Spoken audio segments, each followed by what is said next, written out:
Welcome to the Practical Growth Podcast. I'm your host, E.B. Johnson, top writer on Medium.com, published author, and master practitioner of neuro-linguistic programming. You've landed on the podcast that takes you on a journey into the heart of relationships and self-discovery. This is a must listen for those who are ready to overcome their toxic relationships and their toxic patterns.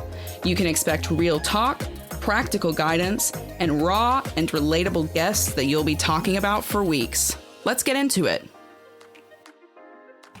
Hello again, my lovelies. It is me, EB, your favorite Medium.com writer, your favorite viral TikTok coach, and your favorite podcast host. And I'm back today. Probably didn't think you were going to see me. Thought I was going to run away on you again, but no, we are here again and got another uplifting episode for you this week. We are not going to get down in the trenches. We are not going to get dirty. We are not going to get heartbreaking. None of that stuff. And that's really the point of this episode today. Although we are going to talk about trauma, we're going to talk about the brighter side of the journey that many of you are going through to recover from your trauma. And it's the side that doesn't get talked about enough. It's the side that we tend to neglect when we're overly focused on our healing, or we are trapped in cycles of rumination and trying to somehow outrun or fix the past. So what is it? What are we talking about today? Well, we're going to talk about fun. We're going to talk about enjoying yourself, having some passion, connecting with life, even in the middle of the healing journey, because that's the big thing, right? That's the big danger, the trap that so many of you fall into, myself included. We forget to enjoy ourselves as we're trying to heal. And we tend to think that we have to do it all, achieve it all, wipe the slate clean, cross some magical finish line, and then we'll enjoy our lives. But that's just not how it works. So today, that is what we're talking about. We are going to talk about having fun, because let me tell you something right now. If you're not having fun somewhere, somehow on this healing journey, you're not actually healing, you're just ruminating. Just before we jump in, just a quick reminder that spots are still open in my group coaching program. We've had a nice little kind of rush, and we've had quite a few new members join. Very, very excited. Welcome. And it's ready and waiting for more of you who want to join. This is the best place to build a community for yourself, but it's also a really good place for you to get access to me, my knowledge. I teach you how to build better relationships. I teach you cognitive reappraisal. I give you some of the best emotional regulation tips that are out there, some of the most honest and science, evidence-backed emotional regulation tips out there. So if you want to join that, all you have to do is head over to patreon.com/practicalgrowth and sign up there. Then you'll get all the information and the access. We have a private chat community on Discord, and we also have a private Facebook group where we share videos, we introduce one another. I share exclusive content, meditations, exercises, all kinds of good stuff. So if you want to be a part of that, if you want to be a part of the growth group, then you need to head to patreon.com/practicalgrowth and join our growing community today. All right. So having fun. What am I talking about, right? Having fun when you're healing from trauma, when you're healing from narcissistic people, from abusive partners, from failed relationships, from trauma. What could I possibly be talking about? What could possibly be fun in all of that? To kind of get the full picture, I want you to just take a little journey with me. When I started coaching a few years ago, I very quickly noticed a pattern. And it was that the people that I chose to work with, they had a really bad habit. Okay. Specifically, by the time they came to me, they had been through years of therapy. They knew everything there was to know. They had all the right language, all the right terminology for their experiences and what was going on with their bodies, right? They knew everything. They were very aware, very clued up, very plugged in. But the thing was, by the time they got to me, they had this huge list of tasks. I want to be able to regulate my emotions. I want to fix the relationship with my mother. I want to not be so triggered when I'm at work or when I'm with my children and my family. I want to get over childhood trauma. Whatever it was, they had a checklist. And the problem was, when they came to me, they were so focused on these checklists. I got to do this, and then I got to do this, and then I got to do this, and then I got to do this.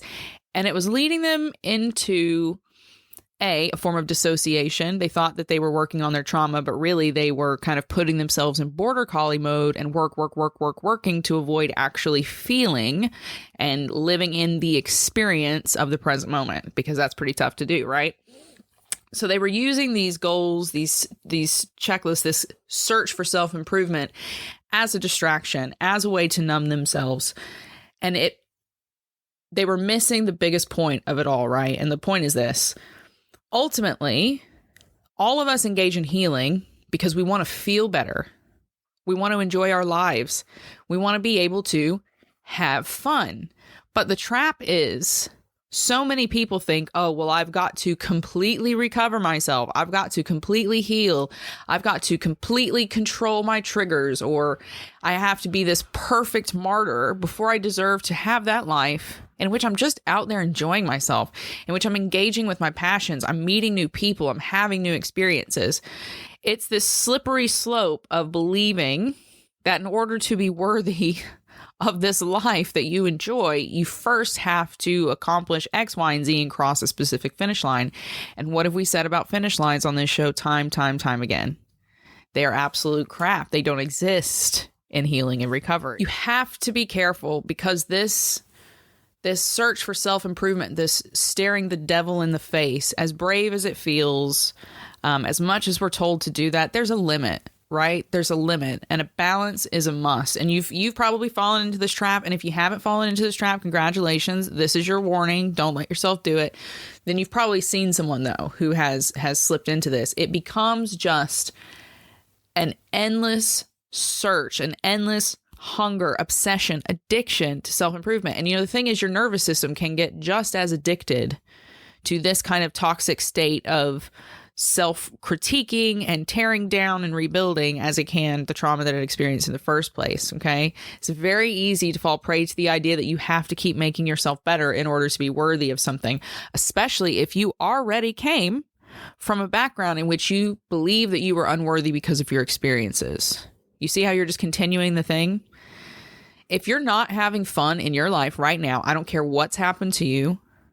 I don't care how much trauma you have, how damaged you have been mentally, emotionally, physically, spiritually. If you cannot find something that brings you unbridled joy, that you just connect with, that you feel passionate about, that you feel curious about, interested in, you're not doing it right. You're not taking full advantage of your human experience, and you're not really paying attention to the central point of your journey, which is to be able to enjoy this human experience that you're having. Right? That's what you want to do ultimately, but you've convinced yourself that you have to erase the person you are now and create a new person to get it, which is just ridiculous. The aim of healing is to find the ability to enjoy your life, and that will happen when you make it happen. You don't have to wait. It can start right now, and it should.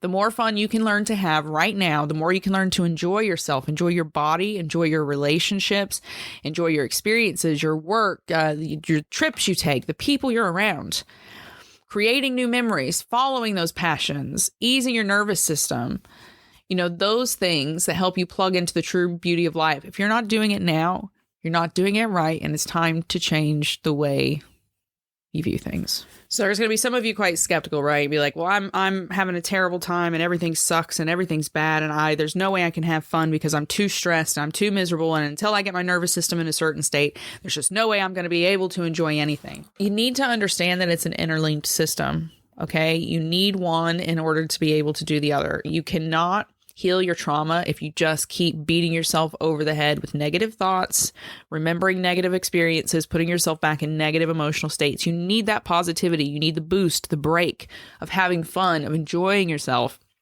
having that reward, that kind of carrot at the end of the stick. That's proof that what you're doing has a brighter side to it, that it has some worthwhileness.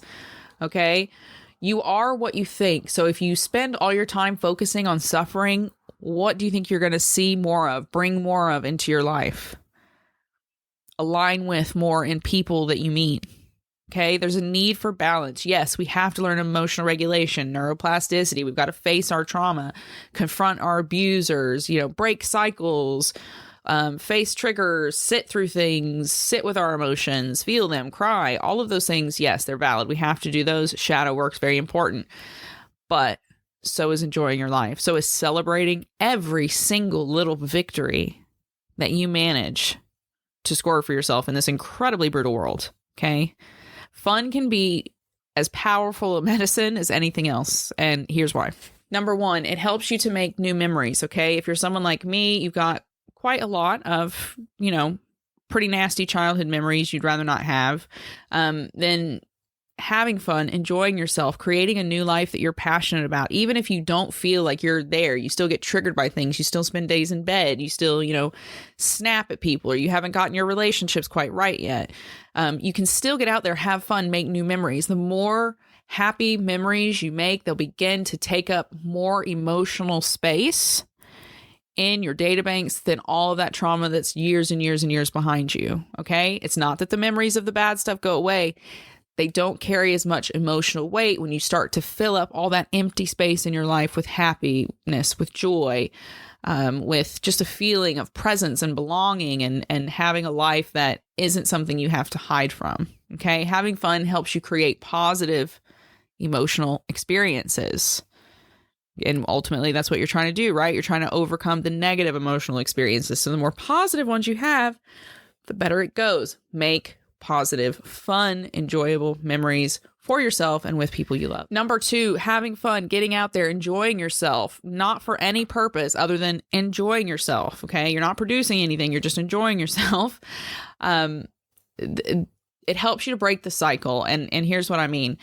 Your negative thoughts are addictive, especially if you came from a really, really negative environment. So you take me, for example, my mother was a horrendously negative person. She complained about everything all the time. And no matter what she was confronted with, it was a negative response. Nothing was ever good enough. She had to complain and whine and critique it and just be, just brutal and petty and nasty and mean. Coming out of that environment, I had normalized all of that kind of negativity. I thought you were supposed to be negative about stuff. And I still have to catch myself doing this because I can tend to be quite negative about things. I had to start doing fun things to break out of that negativity, because my mother, let me tell you, she never did anything for fun. She didn't travel. She didn't really have friends. She didn't do anything on the weekends. She didn't even play with all the animals that she hoarded. She didn't go on walks. She didn't garden. She didn't cook. She didn't do any kind of crafts, nothing like that. She had no hobbies, no interests. I mean, she used to read some books, but the last 10 years, she wasn't really into books that much. So, I had to break that in myself because she was just this suck of negativity, and I was normalized in that. And not only was I normalized in that, but my nervous system got addicted to that. And so I just had to start intentionally having fun, which is something she never would have done. And it was the absolute opposite of all that suffering. And it helped so much. It broke me out of rumination cycles. It prevented me from going too far down the rabbit hole of, what if this hadn't happened? What if that had happened? Someone shouldn't have done this. Someone shouldn't have done that. There's only so much time you can spend thinking about those things, because overthinking them, you start imagining, well, if I just think this right, I can make it better. That's magical thinking again, and it doesn't work. You're never going to outthink your trauma, erase it, make it go away, or change what happened to you by thinking just the right thoughts or getting down to the right exact answer. It already happened. It happened. It's done. It's over. Okay, you've got to acknowledge it, incorporate it, resolve it, and move forward. And fun is a part of that.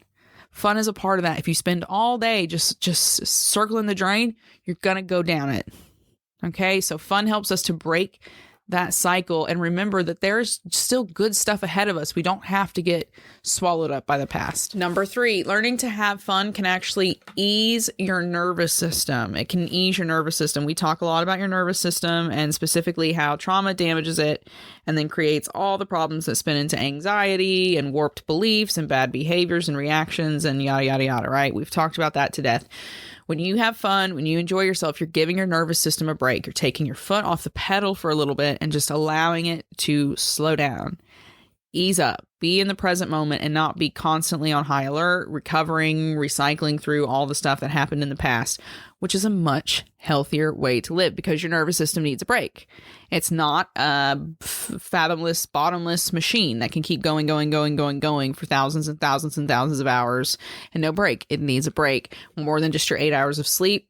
Having fun is a good way to give it a break. Number 4, rewarding the work. Listen, you guys have been doing this a while. You know that healing, recovering, finding some kind of stability for yourself mentally and emotionally, it's hard work.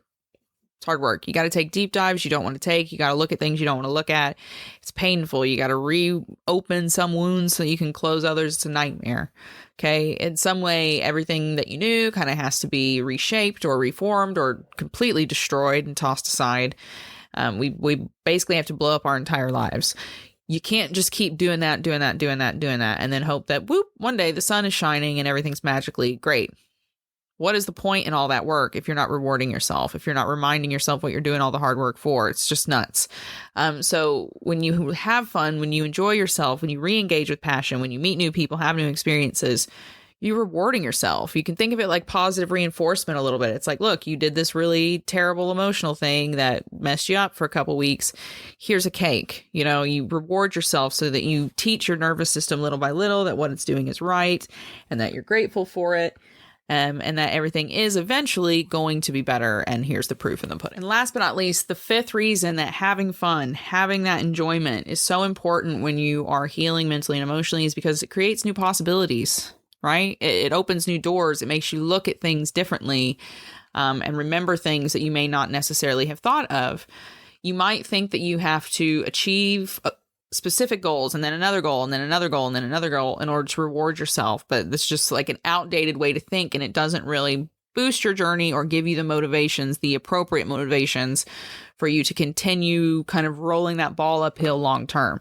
You have to break from that idea that you will earn a point. You will come to a point where you've earned or you deserve to have a better life, to enjoy yourself, to reward yourself, to, capitalize on all the efforts you've been putting in.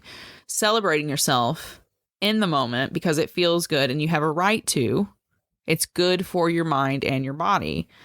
In those kind of moments of lightness that you get in fun, you can even be inspired with new creative insights, which can, again, create new opportunities that you potentially didn't have access to before. Easier said than done, right? I always kind of paint it like it's a really, really easy thing to do, but it can be tricky, okay? You learning to have fun again, to enjoy yourself, to engage with a life that may intimidate you, trigger you, or scare you. It's a big ask. It's a big ask because some of you are like, well, maybe I just don't even know how to have fun anymore. I don't remember what it feels like to smile, to laugh, to enjoy myself. I've been doing this for so long, or I've been so hurt. I just don't think that I can do that.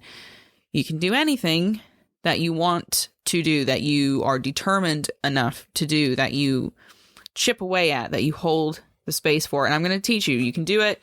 You can start having fun, even if you feel completely disengaged, even if you feel completely dissociated from your life, you can start doing it. And here's how. Number 1, tap into your inner child, okay? Leaning back into the kinds of joys and passions of childhood is a very simple, easy way to get back into the swing of things that you just enjoy for the sake of enjoying them. Because when we're children and we kind of chase those little passions and interests, it's not because we're trying to prove anything to anybody. It's because we just enjoy doing those things. So it's a great place to start, and it's a great source of inner child healing.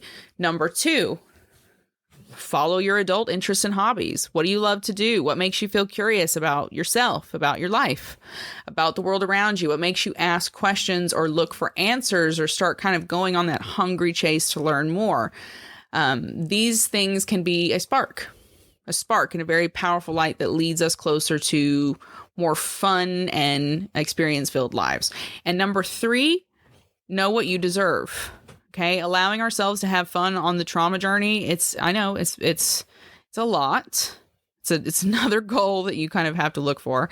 But many get so used to self-loathing that they don't believe they deserve joy until they fix themselves. And that's literally just a repeat of the toxic cycles you're trying to break out of, the toxic thoughts and cognitive circuits.